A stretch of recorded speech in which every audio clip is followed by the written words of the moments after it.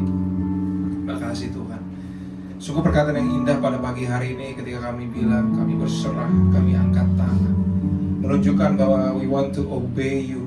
Kami mau tunduk taat setia kepadamu Tuhan. Sampai kami mengucap syukur hari ini kami bisa ada sebagaimana kami ada. Itu karena kebaikan, anugerah, kasih karunia-Nya Tuhan Yesus saja. Kami tidak dapat mengandalkan kekuatan kami sendiri karena kami tahu kami terbatas Tuhan. Kami tahu segala sesuatu dari awal, pertengahan hingga akhir kami hanya butuh Yesus, dan Kau adalah sumber dari segalanya. Terima kasih Bapa, hamba berdoa di tempat ini agar setiap mereka Engkau lawat, Engkau jamah, Engkau hadir di dalam kehidupan setiap mereka.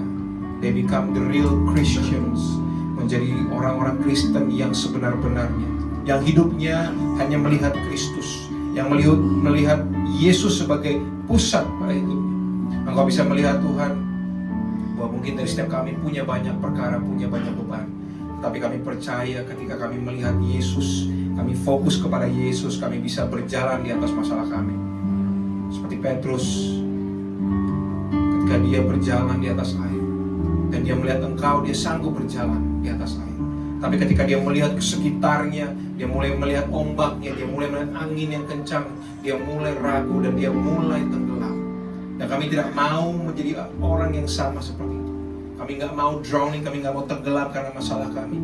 Kami nggak mau tenggelam karena kesulitan hidup kami. Kami mau melihat Tuhan supaya kami sanggup berjalan di atas setiap masalah kami. Terima kasih Tuhan Yesus. Kami ucapkan berkat bagi mereka semua yang ada di tempat ini. Mereka semua menerima kekuatan yang baru dari Tuhan dan mereka dimenangkan dalam segala perkara. Tutup bungkus kami dalam kuasa darah-Mu Tuhan. Pakai hamba-Mu yang kami menyampaikan isi hati-Mu. Biarlah aku yang semakin kecil dan Engkau yang semakin besar. Di dalam nama Tuhan Yesus yang tidak siap diberkati yang percaya. Sama-sama kita katakan amin. Silakan dulu Bapak Ibu semuanya. Shalom.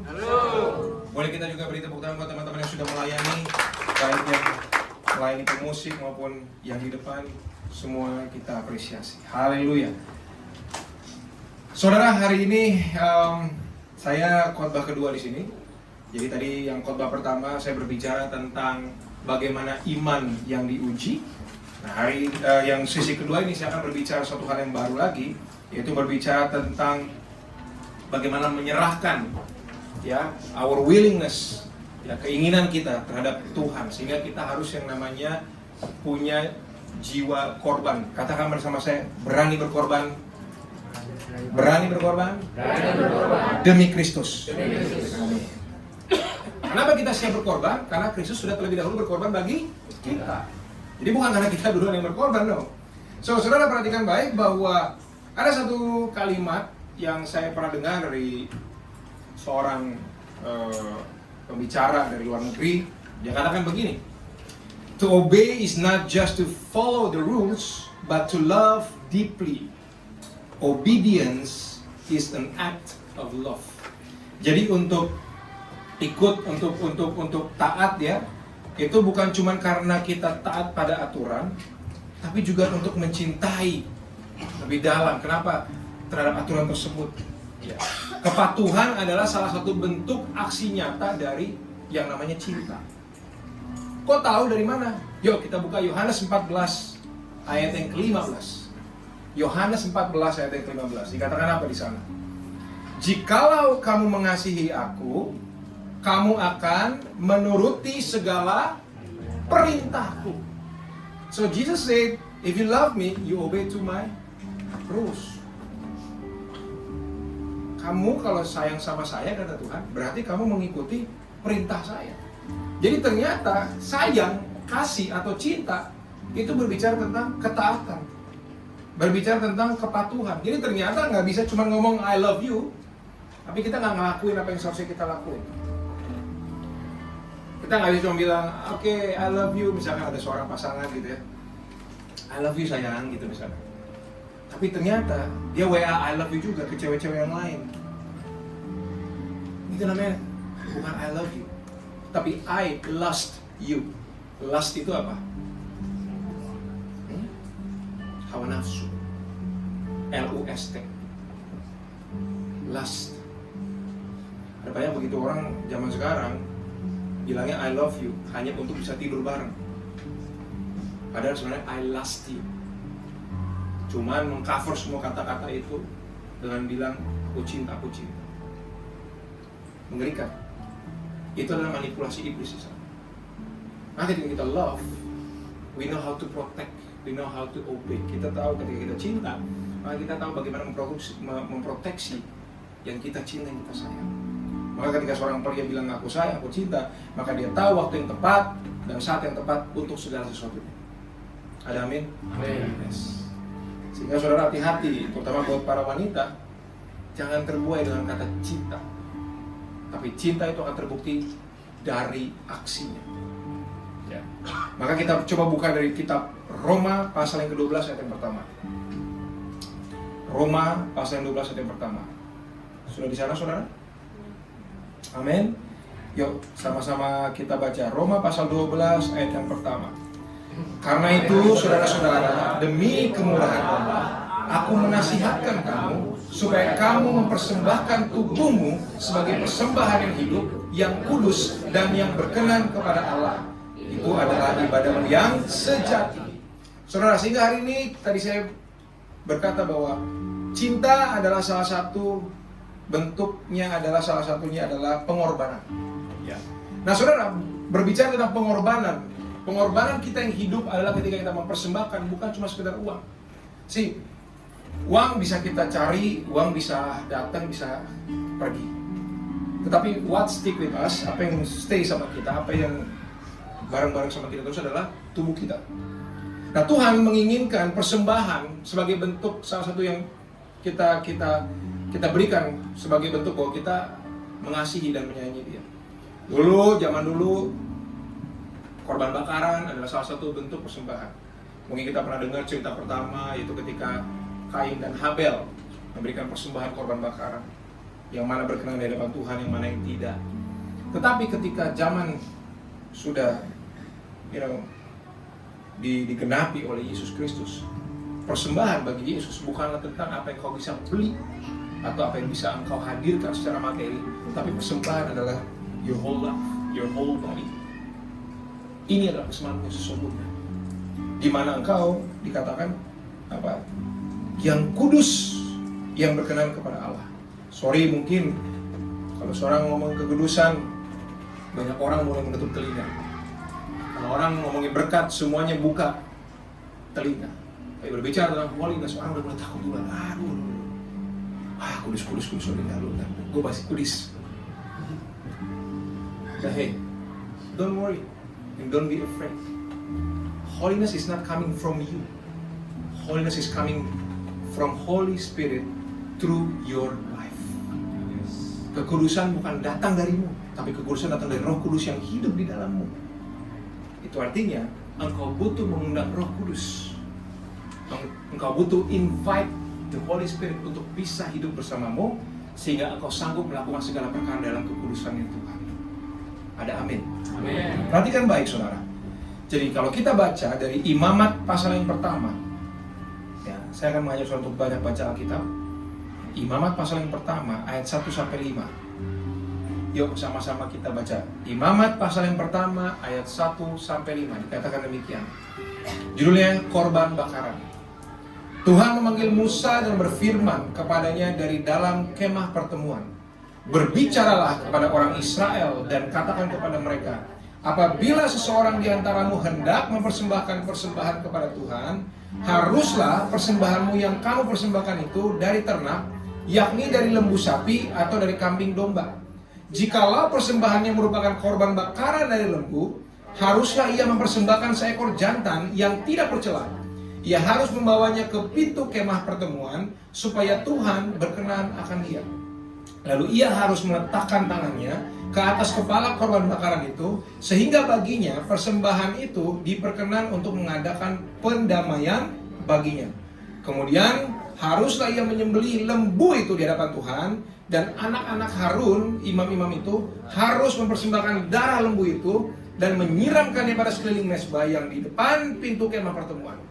Nih, saudara, perhatikan, ini berbicara tentang korban. Bahasa Arabnya kurban, atau bahasa Ibraninya karab. Ya. Korban, kurban, karab, yang artinya adalah sesuatu yang dibawa mendekat. To draw near or to approach. Jadi kurban itu artinya sesuatu yang dibawa untuk mendekat. See, sacrifice is the measurement of love. Pengorbanan adalah tolak ukur kita dalam mencintai. Kita bisa baca tadi di Roma 5, ya. Kalau kita baca di Roma 5, saya agak bolak-balik saudara, ya. Di Roma 5 itu ayatnya yang ke-7 sampai 8 itu dikatakan demikian. Sebab tidak mudah seorang mau mati untuk orang yang benar, tetapi mungkin untuk orang yang baik ada orang yang berani mati. Akan tetapi Allah menunjukkan kasih-Nya kepada kita oleh karena Kristus telah mati untuk kita ketika kita masih berdosa. Saudara, pertanyaannya adalah, do you really love God? Because God has showed His love to you. Tuhan sudah menunjukkan cintanya padamu di atas kayu salib. Tapi pertanyaannya, saya cinta Tuhan nggak sih gitu? Ini pertanyaan buat saya dan saudara.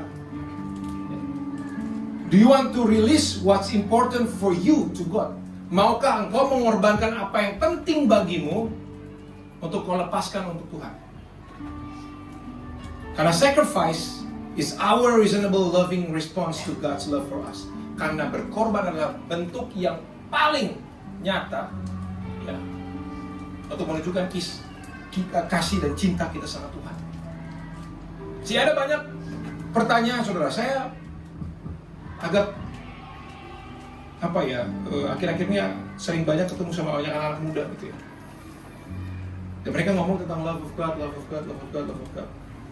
Sangat baik ketika engkau mau melayani Tuhan di gereja, menjadi seorang pelayan, so good. Sangat baik ketika engkau mau menjadi seorang yang mau posting-posting tentang kekristenan di Instagrammu, so good. Terus karena kind of love yang you want to show, kayak gua gak malu gua ngakuin gua Kristen, gua tunjukin sama orang-orang segala macam. It's good, nothing is wrong with that, gak ada yang salah. Pertanyaannya, ketika masuk ke dalam praktikal kehidupan sehari-hari, do you really love God by showing your obedience towards Him? Apakah engkau benar-benar menunjukkan rasa cinta pada Tuhan dengan taat dan setia pada perintah-perintahnya? Ada banyak orang jago dalam melayani. Contoh, bukan di sini ya, di tempat lain. Saya pernah mendengar sebuah cerita, ada seorang hamba Tuhan jago banget dalam pelayanan, tapi ternyata di rumah dia pukulin istri dan anak. Dia berkata-kata kasar. Ada banyak anak-anak muda yang jago banget dalam melayani, tetapi pacarannya melakukan hubungan free sex. Ada banyak orang yang jago banget melayani, tapi ternyata dalam pekerjaannya dia tipu kanan, dia tipu kiri, dia tipu kanan, dia tipu kiri. It's not only pelayan Tuhan, tapi it happens with all the Christians. Semua orang Kristen pernah mengalami hal demikian. Apakah ini adalah bentuk cinta kita sama Tuhan? Apakah ini bentuk yang katanya kita sayang sama Tuhan? You know, when God sees you, ketika Tuhan melihat engkau bernyanyi, mengatakan engkau menangis, engkau keluar air mata, engkau seperti penuh urapan dan sebagainya, it's good. But what God wants to see, when you get out from this place, when you hang out with other people, ketika kau keluar dari tempat yang kau bersosialisasi, kau bergaul di luar sana, do you really love God? Do you really praise Him? Do you really worship Him? Apakah kau benar-benar menyembah Dia? Apakah kau benar-benar memuji Dia? Yang kau tidak dituntut untuk haleluya gitu lagi kerja di kantor, enggak, itu sama orang gila. Tetapi what's haleluya dan praise and worship di dalam kehidupan sehari-hari? Do you really take care of your body? And do you really take care of your friends? Apakah kau menjaga tubuhmu? Apakah kau menjaga teman-temanmu? Jangan-jangan mulut ini adalah mulut yang bukan menjadi pemutus dari gosip, tapi mulut pencetus dari gosip.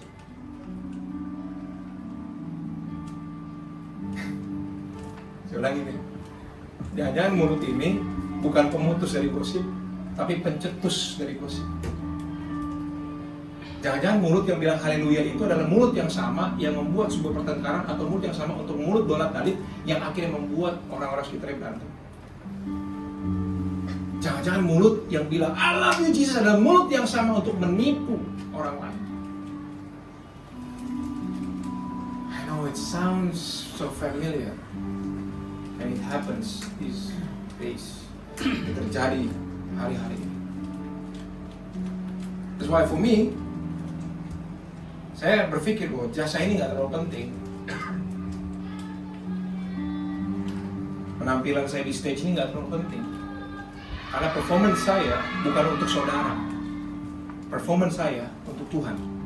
Jadi ketika saya jago khotbah di hadapan saudara, dan saudara melihat, wow, ini pendeta boleh juga di khotbah. Wow, ini pendeta ini. Tapi kalau saya nol, aslinya saya adalah orang yang sangat kacau.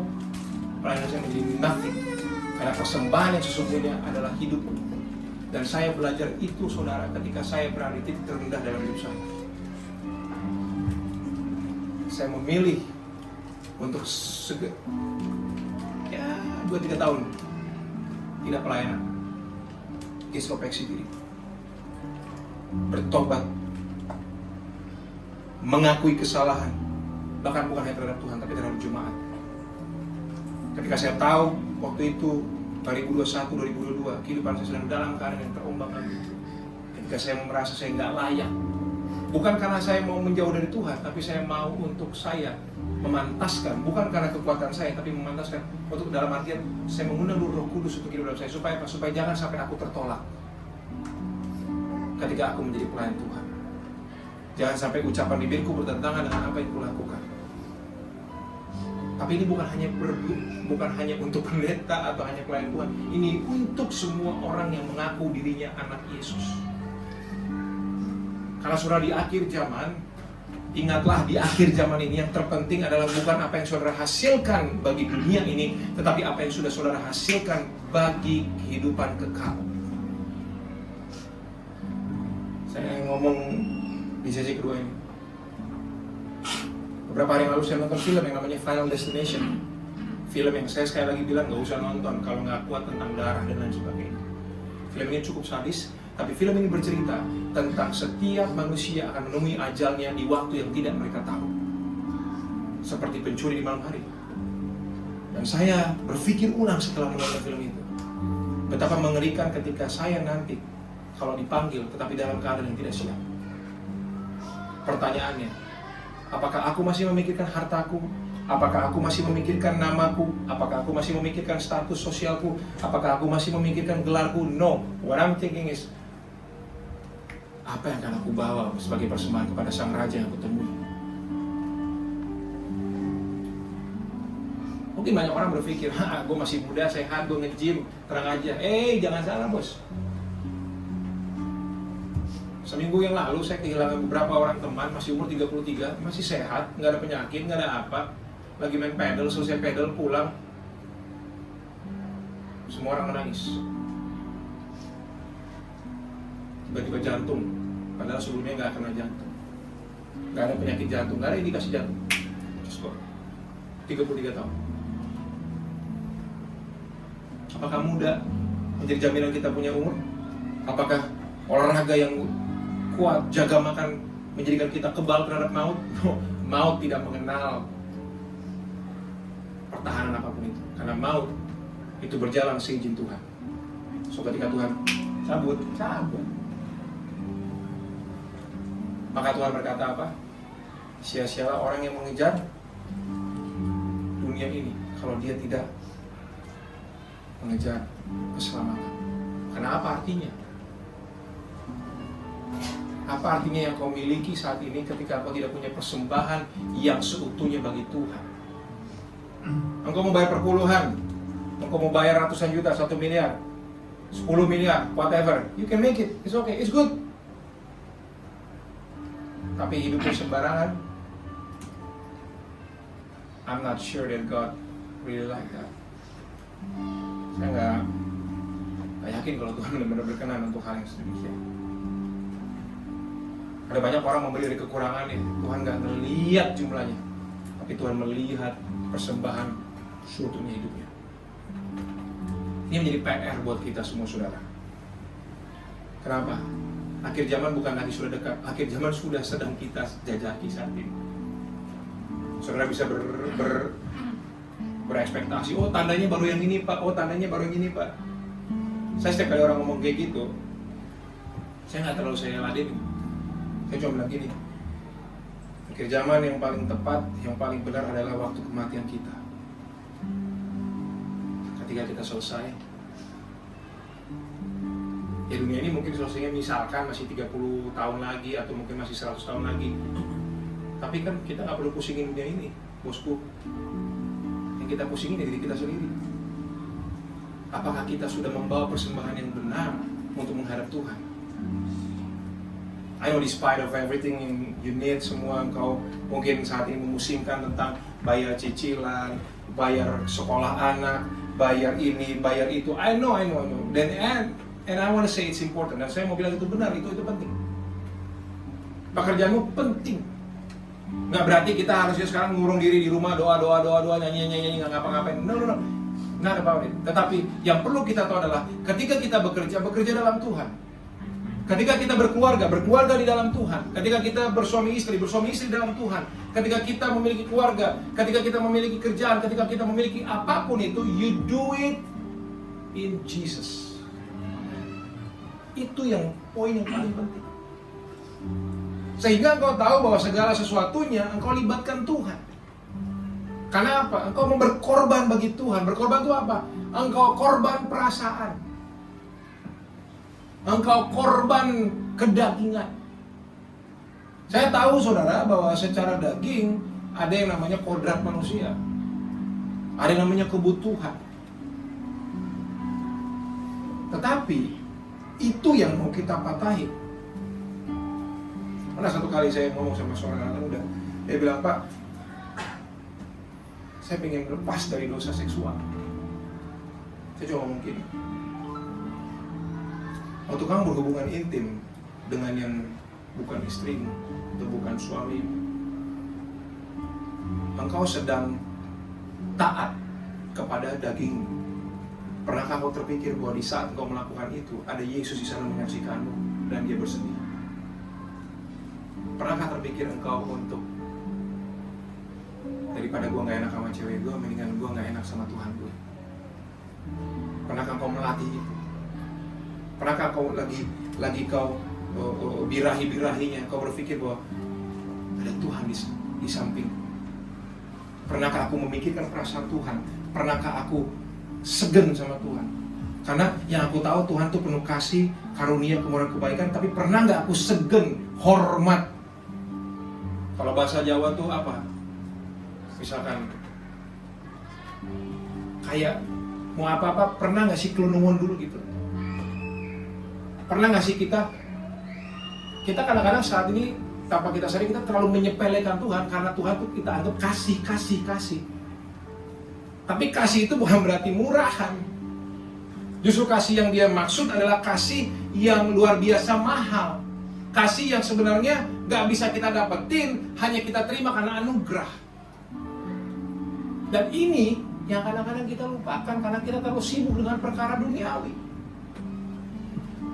Saya percaya saudara, ketika saudara hidup gak enakan sama Tuhan, Tuhan lebih gak enakan sama saudara. Artinya apa? Yang kau butuhkan, yang kau benar-benar butuhkan, Tuhan pasti sediakan.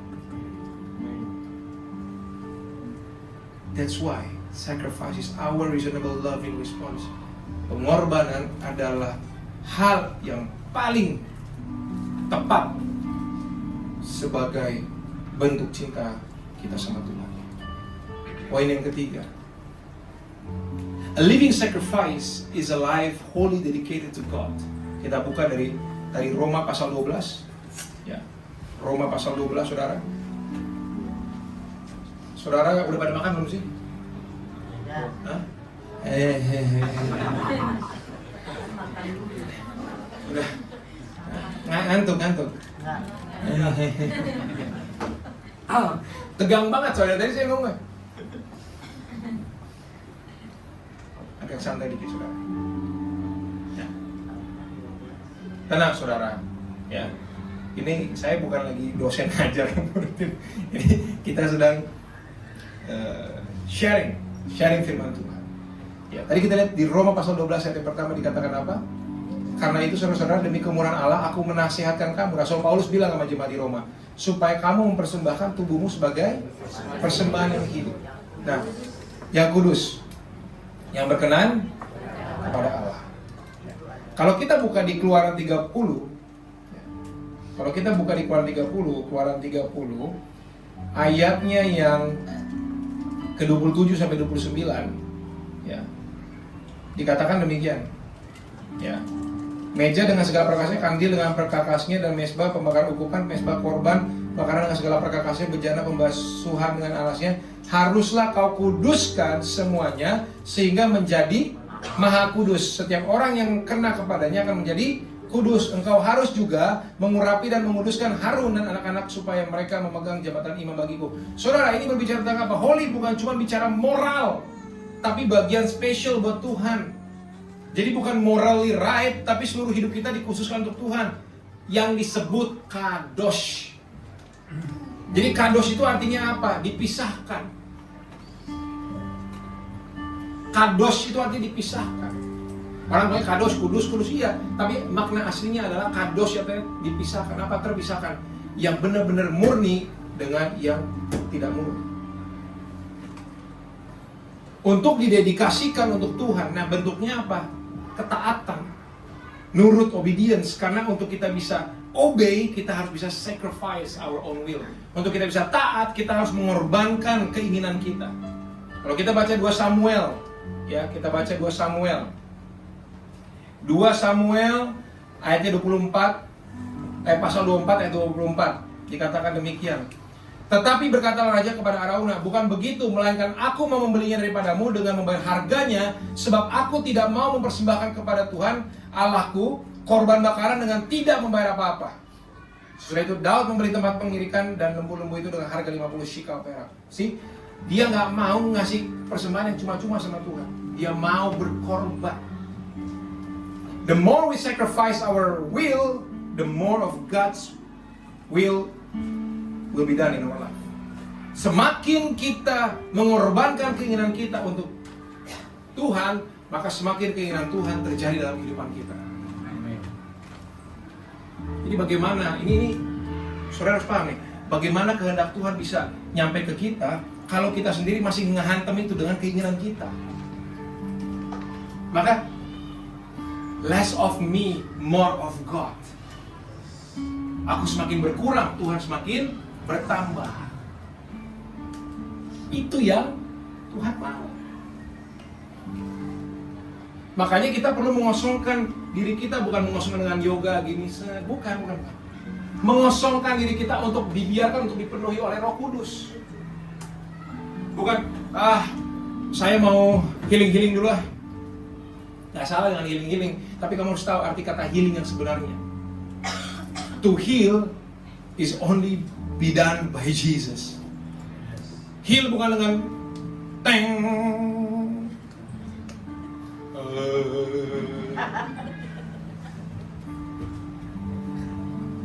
Healing bukan dengan mandi, air kembang, air brokoli, air apa semua air gitu. Healing bukan begitu. Tanpa menyudutkan apapun ya, orang boleh terserah. But we are talking about koridor kita tentang menjadi Kristen. Healing adalah you feel what, engkau memberi masuk pikiran dengan firman Tuhan. Engkau meditate bukan bermeditasi. Meditate itu artinya pujian, penyembahan, ngobrol sama Tuhan. You talk with God. You mau mengeluh sama Tuhan. Jangan mengeluh di sosmed. Ngapain ngeluh di Instagram, ngapain ngeluh di Facebook? Perhatikanlah ibu-ibu generasi Facebook, ketika engkau mengeluh di Facebookmu, engkau tidak mendapatkan solusi, engkau akan mendapatkan bencana. Kenapa? Karena ibu-ibu pemakai Facebook lain akan menjadikan itu sebagai gosip. Mending kalau benar, kalau dipelintirin. Lu tau gak sih? Si itu tuh si ibu itu, dia kemarin kayaknya udah gak baik dia hubungan sama suaminya. Tahu dari mana? Itu di status Facebooknya. Dia bilang, pergilah kasih, kejarlah keinginanmu. Padahal kan tuh ibu lagi dengan tuh lagu sebenarnya. Ditulis begitu, dia bilang lagi nggak bener sama lakinya kan. Enak. Tapi this is real. Kenapa? Karena itu terjadi di dunia ini saat ini. The ultimate sacrifice is Jesus' blood. Once for all, it covers all of our sins. Jadi, pengorbanan yang paling dahsyat, yang paling besar adalah darah Yesus. Kita akan baca itu di Lukas pasalnya yang ke-22. Saudara, sampai di sini saudara paham maksud saya? Saudara menerima apa yang saya maksud? Puji Tuhan. Lukas pasal 22. Ya. Lukas pasal ke-22 ayatnya yang ke-42 sampai ke-44. Dikatakan demikian. Ya Bapakku, jikalau engkau mau, ambillah cawan ini daripadaku. Tapi bukanlah kehendakku, melainkan kehendakmu lah yang terjadi. Maka seorang malaikat dari langit menampakkan diri kepadanya untuk memberi kekuatan kepadanya. Ia sangat ketakutan dan makin bersungguh-sungguh berdoa. Peluhnya menjadi seperti titik-titik darah yang bertetesan ke tanah. You know, sometimes it's very hard. Terkadang akan menjadi sangat sulit untuk kita mengorbankan apa yang kita mau. Karena kita hidup diberikan yang namanya kehendak bebas. Dan kehendak bebas itu adalah suatu hal yang hidup di dalam diri kita masing-masing. Saudara pun punya kehendak bebas ketika saudara datang ke sini. Saudara punya kehendak bebas untuk saudara mungkin stay di rumah, nyantai-nyantai. Untuk yang anak-anak muda mungkin nonton Doraemon gitu. Kalau masih ada Doraemon, sudah nggak lama udah nggak nonton. Atau mungkin saudara yang mikir, gue leha-leha deh, gue dari Senin sampai Sabtu udah capek kerja. Minggu saatnya gue mau istirahat. Gereja mah nanti aja deh. Bisa online, itu pun nggak ditonton online-nya. Bisa online, ujung-ujungnya, nanti dah hari Senin gue lihat online-nya, kan online masih ada tuh di YouTube, bisa kan kayak gitu. Kadang-kadang itu pun nggak dikerjakan. Kenapa? Karena selalu ada alasan untuk engkau tidak melakukan kepatuhan kepada Tuhan. Kenapa? Sebab iblis gak suka ketika engkau sudah mulai sacrifice. Iblis gak suka ketika engkau sudah mulai memberikan persembahan kepada Tuhan. Terutama persembahan itu tubuhmu. Tubuh berbicara tentang pikiranmu. Pikiran yang kau persembahkan bagi Tuhan. Tubuh berbicara tentang mulutmu. Engkau berkata-kata hal yang baik yang sesuai dengan yang Tuhan mau. Tubuh berbicara tentang telingamu. Engkau harus mendengarkan telingamu hal yang baik, bukan hal yang gak baik. Tubuh berbicara tentang tanganmu, apa yang kau kerjakan harus benar, yang baik. Tubuh berbicara tentang kakimu, ketika kau melangkah ke tempat yang baik. Jadi saudara, perhatikan baik bahwa Tuhan mau kita memberikan yang namanya the holy sacrifice. Whole, keseluruhan. Boleh dibilang bahasa Indonesia mudahnya adalah, gue gak butuh kata-kata lo, gue butuh aksi lo. Pertanyaannya, Pak, apakah saya harus merasa tidak pantas dengan diri saya? Karena saat ini saya adalah pendosa yang sangat buruk dan sangat memalukan dan saya merasa nggak layak, Pak. Karena Bapak tadi ngomong kalau saya cinta sama Tuhan saya harus memberikan semuanya, tapi saya rasa saya nggak pernah memberikan sedikit pun buat Tuhan. Saya mau katakan sama saudara hari ini, if you think that you are at that situation, that's the greatest time for you to come to God, because His grace is always be there for you. Kalau engkau merasa engkau ada di posisi saat itu, engkau merasa engkau nggak layak, saat ini engkau merasa engkau adalah orang yang bahkan merasa tidak pernah berkorban sedikit pun bagi Tuhan, disinilah momentum yang paling tepat engkau untuk datang menghampiri tahta kasih karunia-Nya. Karena di saat yang demikian, Tuhan dekat, Tuhan mau, tapi Tuhan nunggu diundang. Ya dong, emangnya Tuhan jalangkung, datang tadi undang, pulang tadi antar? No, He has to be invited because He's a king. Dia raja, emang raja mau datang sembarangan kalau nggak diundang? Diundang aja belum tentu datang. Tapi dia adalah raja yang berbeda. Dia adalah raja yang juga menempatkan dirinya adalah papamu, yang menempatkan dirinya adalah sahabatmu, yang menempatkan dirinya adalah orang satu-satunya atau person satu-satunya yang bisa ada bersama kamu ketika semua orang tidak mau dekat dengan kamu. Amin. So living sacrifice, that's what God waits from us. Saudara hari ini belajar sesuatu? Mari kita ngomong berkat-berkat. Ntar berkat itu pasti datang, bos. Tenang aja, mujizat pasti datang. Mujizat sama berkat yang